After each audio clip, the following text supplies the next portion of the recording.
Let's see if we can add 5 and 2/5 to 3 and 4/5. Pause this video and see if you can figure out what this is. All right, now let's do this together. We've had a little bit of practice adding mixed numbers in the past.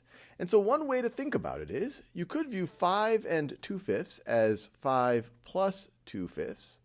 And then to that, we're going to be adding 3 and 4/5, which you could view as 3 plus 4/5.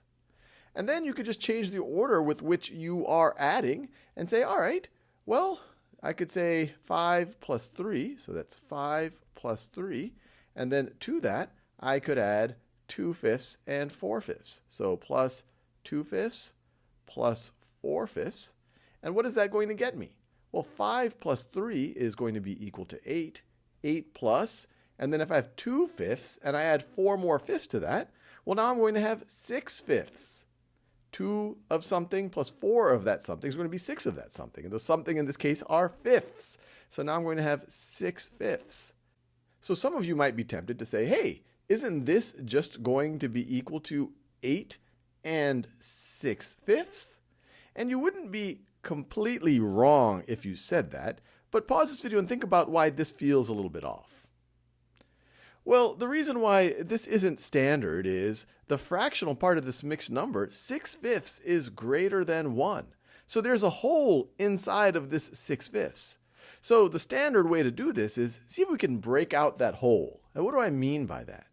Well, I could rewrite 8 plus 6/5 as 8 plus 6/5 is the same thing as a whole, or 5/5, plus 1/5. And why is this useful? Well, 5/5 is the same thing as 1.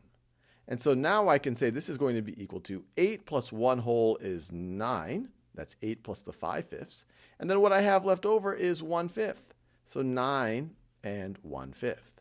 And so this is the direction that people will traditionally go in. Now there's another way that you could approach it, which is really the same idea. We're just writing things a little bit differently. We could write this as 5 and 2/5 plus 3 and 4/5. And notice the way that I wrote it. I put all the fractions in the fraction column, I guess you could call it that way, and I put all of our whole numbers underneath each other. And if I had multiple digits here, I would align them according to place value. And then what we could do is we could say, okay, 2/5 plus 4/5 is going to be 6/5. We could write 6/5 there. But we say, hey, there's something a little bit fishy about 6/5. That's really the same thing as 5/5 plus 1/5.